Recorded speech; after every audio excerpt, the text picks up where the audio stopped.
சின்ன மருமகள்ல அடுத்து என்ன நடக்க போகுதுன்னு வாங்க பார்க்கலாம். இங்க தமிழ் வந்துட்டு பரீட்சைக்காக உட்கார்ந்து படிச்சுக்கிட்டு இருக்காங்க. இங்க சாவித்திரி வந்துட்டு ஈஸ்வரி கிட்ட வந்து, மதினி இந்த சேதுவை பார்த்தீங்களா, பொண்டாட்டிக்கு அம்புட்டு ஆடம்பர பொருளை கொண்டாந்து இறக்கி இருக்கான். பொண்டாட்டி கஷ்டப்படக்கூடாதுன்னு நினைக்கிறான். அந்த தமிழ் வயிற்றுல வளர குழந்தை தன்னோட குழந்தை இல்லைன்னு வாயால சொன்னாலும் அவன் மனசு பூரா தான் பொண்டாட்டி தான் குழந்தை அப்படின்னு தான் இருக்கு மதினி. இந்த சேதுவை இப்படியே விடக்கூடாது. நம்ம ஏதாவது பேசி அவனை நம்ம வழிக்கு கொண்டு வந்தே ஆகணும் அப்படின்னு சொல்லிட்டு சாவித்திரி சொல்லவும், அதுக்கு ஈஸ்வரி வந்துட்டு, அத்தாச்சி இவங்கிட்ட பேசி என்ன ஆக போகுது?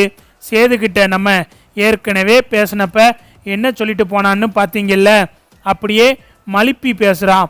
இப்போ போய் நம்ம பேசினா மட்டும் என்ன நடக்க போகுது? நம்ம வேற ஏதாவது பண்ணுவோம் அப்படின்னு சொல்லிட்டு ஈஸ்வரி சொல்லவும், உடனே சாவித்திரி வந்துட்டு, என்ன மதினி இவ 2 நாளாக உட்காந்து படிச்சுக்கிட்டே இருக்கா அப்படின்னு சொல்லிட்டு கேட்கவும், இவளுக்கு ஏதோ பரிச்சையாம் அதனால உட்காந்து படிச்சுக்கிட்டே இருக்கா அப்படின்னு சொல்லிட்டு ஈஸ்வரி சொல்லவும், ஓஹோ பரீட்சைக்கு தான் இவ விழுந்து விழுந்து படிச்சுக்கிட்டு இருக்காளா, இவளை நம்ம படிக்க விடவே கூடாது அப்படின்னு சொல்லிட்டு சாவித்திரி யோசனை பண்ணுறாங்க. சரி மதினி, இவ படிக்காமல் இருக்கிறதுக்கு என்ன பண்ணணுமோ அதை நான் பண்ணுறேன் அப்படின்னு சொல்லிட்டு சாவித்திரி சொல்லிக்கிட்டு இருக்காங்க. அடுத்து பார்த்தா தமிழை படிக்க விடக்கூடாது அப்படின்னு சொல்லிட்டு இந்த சாவித்திரி வந்து சும்மா இருக்க முடியாமல் அவுட் ஹவுஸுக்கு பின்னாடி போயிட்டு அங்கே இருக்கிற இபி லைனை கட் பண்ணி விட்டுடுறாங்க. இங்கே கரண்ட் கட் ஆகவும், என்ன திடீர்னு இங்கே மட்டும் கரண்ட் போயிடுச்சு அப்படின்னு சொல்லிட்டு சேது யோசிச்சுக்கிட்டு இருக்காரு. தமிழ் வந்துட்டு, ஐயோ கரண்ட் போயிடுச்சே நம்ம எப்படி படிக்க போகிறோம் அப்படின்னு சொல்லிட்டு தமிழ் யோசனை பண்ணிக்கிட்டு இருக்காங்க. ஆனால் மற்ற பக்கம் எல்லாம் கரண்ட் இருக்கு, இங்கே மட்டும்தான் கரண்ட் இல்லை அப்படின்னு சொல்லிட்டு சேதுவுக்கு சந்தேகம் வருது. இந்த பக்கம் சாவித்திரி வந்துட்டு அவுட் ஹவுஸில் என்ன நடக்குதுன்னு பார்த்துக்கிட்டு இருக்காங்க. இங்கே சேது வந்துட்டு எப்படி கரண்ட் போச்சுன்னு தெரியலையே அப்படின்னு சொல்லிட்டு சேது பார்க்குறாரு. உடனே வேகமாக சேது உள்ளே போயிட்டு தமிழ்கிட்ட, பார்த்து நடந்து வா விழுந்துராத அப்படின்னு சொல்லிட்டு தமிழ்கிட்ட சொல்கிறாரு. தமிழும் மெதுவாக நடந்து வெளியே வந்து நிற்கிறாங்க. சேது ஈபிக்கு ஃபோன் பண்ணுறாரு. இந்த மாதிரி இங்கே கரண்ட் இல்லை, கொஞ்சம் என்னென்னு வந்து பார்க்குறீங்களா அப்படின்னு கேட்குறாரு. அதுக்கு அவர் வந்து, சார் நான் கொஞ்சம் வெளியே இருக்கேன், இப்போதைக்கு என்னால் வந்து பார்க்க முடியாது, நான் வர கொஞ்சம் லேட் ஆகும் சார் அப்படின்னு சொல்லவும், சரி நீங்கள் எப்படியாவது கொஞ்சம் சீக்கிரமாக வரப்பாருங்க அப்படின்னு சேதுவும் சொல்கிறாரு. இங்கே பார்த்தா தமிழ் படிக்காமல் உட்காந்துருக்காங்க. எனக்கு வேற பரீட்சை இருக்குது, இந்த நேரம் பார்த்து இப்படியே அந்த பாலா போன கரண்ட் போகணும் அப்படின்னு சொல்லிட்டு தமிழ் புலம்பிக்கிட்டு இருக்காங்க. சேதுவுக்கு சந்தேகம் வருது, எப்படி இங்கே மட்டும் கரண்ட் போகும் அப்படின்னு சொல்லிட்டு சேது எல்லா பக்கமும் செக் பண்ணுறாரு. அப்போந்தான் வீட்டுக்கு பின்னாடி பார்த்தா அங்கே கரண்ட் ஒயரு கட்டாகி இருக்கு. ஓஹோ யாரோ வேணுமனே தான் இந்த வேலையை பண்ணியிருக்காங்க அப்படின்னு சொல்லிட்டு சேது வந்து கருப்பை கூப்பிட்டு, மாமா இது என்னன்னு பாருங்க அப்படின்னு சொல்கிறாரு. சேதுவும் கருப்பும் சேர்ந்து அதை சரி பண்ணி முடிச்சிடுறாங்க. இதை சாவித்திரி பார்த்துட்டு, என்னடி இப்படி ஆயிடுச்சு, நம்ம ஏதாவது பண்ணி இவளை படிக்க விடக்கூடாதுன்னு பார்த்தா இந்த சேது வந்து அப்பப்போ அவளை காப்பாற்றிக்கிட்டே இருக்கான் அப்படின்னு சொல்லிட்டு தாமரைக்கிட்ட சாவித்திரி சொல்லிக்கிட்டு இருக்காங்க. கரண்ட் வரவும் தமிழும் படிக்க போயிடுறாங்க. அப்பந்தான் கருப்பு வந்துட்டு, மாப்பிள்ளை இந்த வேலையை பார்த்தது வேற யாரும் கிடையாது, அந்த நிற்கிறாங்களே உன் அத்தையும் அத்தை மகளும், அவங்க 2 பேரும் சேர்ந்து தான் இந்த ஒயரை அத்து விட்டுருப்பாங்க. நான் அப்போவே நினச்சேன், என்னடா 2 பேரும் திருட்டு மொழி முழிக்கிறாங்களேன்னு. இங்கே இருந்து தான் கொஞ்ச நேரத்துக்கு முன்னாடி சாவித்திரி சித்தி வந்துச்சு அப்படின்னு சொல்லிட்டு கருப்பு சொல்லிடுறாரு. இதை கேட்டுட்டு சேதுவுக்கு கோபம் வந்துடுது. வேகமாக சாவித்திரி கிட்ட போயிட்டு, நீங்களாம் பெரிய மனுஷங்க தானே, உங்களுக்கெல்லாம் கொஞ்சமாவது புத்தி இருக்கா, வீட்டுக்குள்ளே புள்ளத்தாச்சி இருக்கா, அது மட்டும் இல்லாமல் பரீட்சைக்கு படிக்கிறாளே அப்படின்னு தெரியும்ல, அப்புறம் எதுக்கு நீங்கள் கரண்டை கட் பண்ணுறீங்க? உங்களெல்லாம் என்ன சொன்னாலும் திருத்தவே முடியாது, இதுக்கு மேலே ஏதாவது பண்ணணும்னு நினச்சிங்க அப்புறம் நான் சும்மா இருக்க மாட்டேன் அப்படின்னு சொல்லிட்டு சேது சாவித்திரியை பிடிச்சி கத்துறாரு.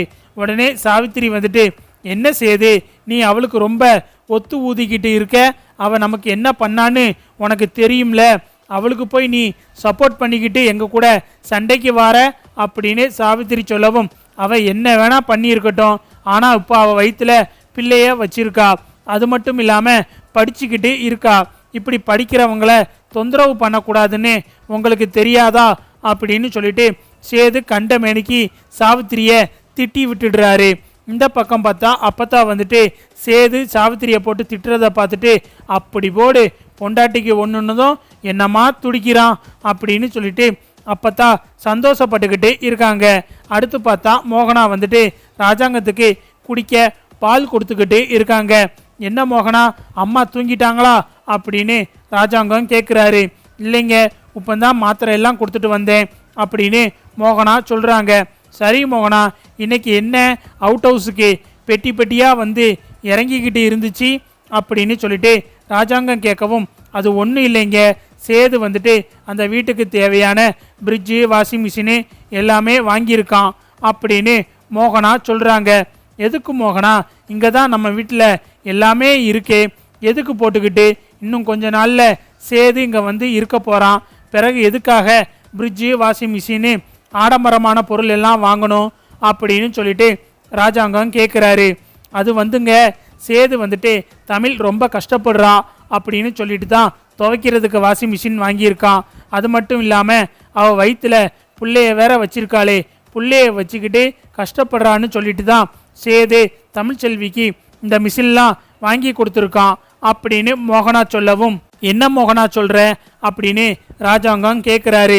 சேது தமிழ்செல்விக்கு தாங்க இவ்வளவும் பண்ணியிருக்கான், வெளியே என்னதான் சேர்ந்து வாழ மாட்டேன், அது என் புள்ள இல்லைன்னு சொன்னாலும் மனசுக்குள்ள அவன் புள்ள மேலேயும் பொண்டாட்டி மேலேயும் ரொம்ப பாசமாக இருக்கான் அப்படின்னு சொல்லிட்டு மோகனா சொல்லவும், ராஜாங்கம் வந்துட்டு சேதுவை நினச்சி என்ன பண்ணுறதுனே தெரியாமல் மனசுக்குள்ள கஷ்டப்பட்டுக்கிட்டு இருக்காரு. அடுத்து பார்த்தா எல்லாரும் தூங்கிடுறாங்க. அப்பந்தான் ராஜாங்கத்தோட கனவுல அவரோட முதல் மனைவி மீனாட்சி வாராங்க. ஏங்க, நீங்கள் சேதுவோட வாழ்க்கையில் ஒரு நல்ல முடிவாக எடுக்கணும், நான் திரும்பவும் இந்த வீட்டுக்கு மகளாக வந்து பிறக்க போகிறேன், நான் மட்டும் கிடையாது, கூட இன்னொரு உசுரும் வரப்போகுது, ஆமாங்க இந்த வீட்டுக்கு ரெட்ட வாரிசு வரப்போகுது அப்படின்னு சொல்லிட்டு ராஜாங்கத்தோட கனவுல வந்து மீனாட்சி சொல்கிறாங்க. இதை கேட்டுட்டு, அப்படியா மீனாட்சி, எனக்கு என்ன பண்ணுறதுன்னு தெரியல, சேது வந்துட்டு இந்த மாதிரி சேர்ந்து வாழ மாட்டேன்னு சொல்கிறான், ரெண்டு பேரும் ஒருத்தருக்கு ஒருத்தர் மாற்றி மாற்றி சண்டை போட்டுக்கிட்டே இருக்காங்க, இந்த விஷயத்தில் என்னால் எந்த முடிவும் எடுக்க முடியாது அப்படின்னு சொல்லிட்டு ராஜாங்கம் சொல்லவும், உடனே மீனாட்சி வந்துட்டு, ஏங்க சேதுவோட வாழ்க்கையை காப்பாற்ற வேண்டியது உங்களோட பொறுப்பு, நம்ம வீட்டுக்கு ரெட்ட வாரிசு வரப்போகுது அப்படின்னு ராஜாங்கம் மனைவி மீனாட்சி வந்துட்டு கனவுல சொல்லவும், இங்கே ராஜாங்கத்துக்கு ரொம்ப சந்தோஷமாயிருது. அப்போ தான் ராஜாங்கம் திடீர்னு எந்திரிச்சு உட்கார்ந்துறாரு. என்னது, ரெட்ட வாரிசு வரப்போகுதா அப்படின்னு சொல்லிட்டு ராஜாங்கத்துக்கு ரொம்ப சந்தோஷமாக இருக்கு. அதே சமயம் இதை எப்படி தெரிஞ்சுக்கிறது அப்படின்னு சொல்லிட்டு ராஜாங்கத்துக்கு குழப்பமாகவும் இருக்கு. அடுத்து பார்த்தா காலையில் விடிஞ்சிருது, எல்லாரும் உட்கார்ந்துருக்காங்க. அப்போதான் ராஜாங்கம் வந்துட்டு அப்பத்தா கிட்ட கேட்குறாரு, எம்மா நீ தமிழ்ச்செல்வியை ஸ்கேன் பார்க்கறதுக்காக கூட்டிகிட்டு போனேல்ல, ஸ்கேனில் தமிழ்ச்செல்விக்கு ஒரு குழந்தையா இல்லை ரெண்டு குழந்தையா அப்படின்னு சொல்லிட்டு ராஜாங்கம் கேட்குறாரு. இதை கேட்டதுமே அப்பத்தாவுக்கு அதிர்ச்சி ஆயிடுது. ஏயா அப்படி கேட்குற, நேற்று நான் சொன்னதுக்கு நீ எதுவுமே கண்டுக்கிடலை, இன்னைக்கு என்ன இப்படி கேட்குற அப்படின்னு அப்பத்தா கேட்குறாங்க. அது ஒன்றும் இல்லைம்மா, மீனாட்சி என் கனவுல வந்தா, இந்த வீட்டுக்கு ரெண்டு வாரிசு வரப்போகுது, அது மட்டும் இல்லாமல் சேதுவோட வாழ்க்கையை நீங்கள் தான் காப்பாற்றணும் அப்படின்னு சொன்னான், அதாம்மா நான் இப்படி கேட்டேன், ஒருவேளை தமிழ்ச்செல்வி வயிற்றுல ரெட்ட குழந்தை வளருதோ அப்படின்னு எனக்கு சந்தேகமாக இருக்கு அப்படின்னு சொல்லிட்டு ராஜாங்கம் கேட்குறாரு. ஐயா ராஜாங்கம், நம்ம வீட்டுக்கு ரெண்டு வாரிசு தாயா வரப்போகுது, நான் இதை எப்படி உங்ககிட்ட சொல்கிறதுன்னு எனக்கு தெரியல, இந்த விஷயத்த சொன்னால் சேதுவும் தமிழ்ச்செல்வியும் ஒன்று சேரவே மாட்டாங்கய்யா, அதனால தான் நான் இந்த உண்மையை மறைச்சிட்டேன் அப்படின்னு சொல்லிட்டு அப்பத்தான் வந்துட்டு அவங்க மனசுக்குள்ள புலம்பிக்கிட்டு இருக்காங்க.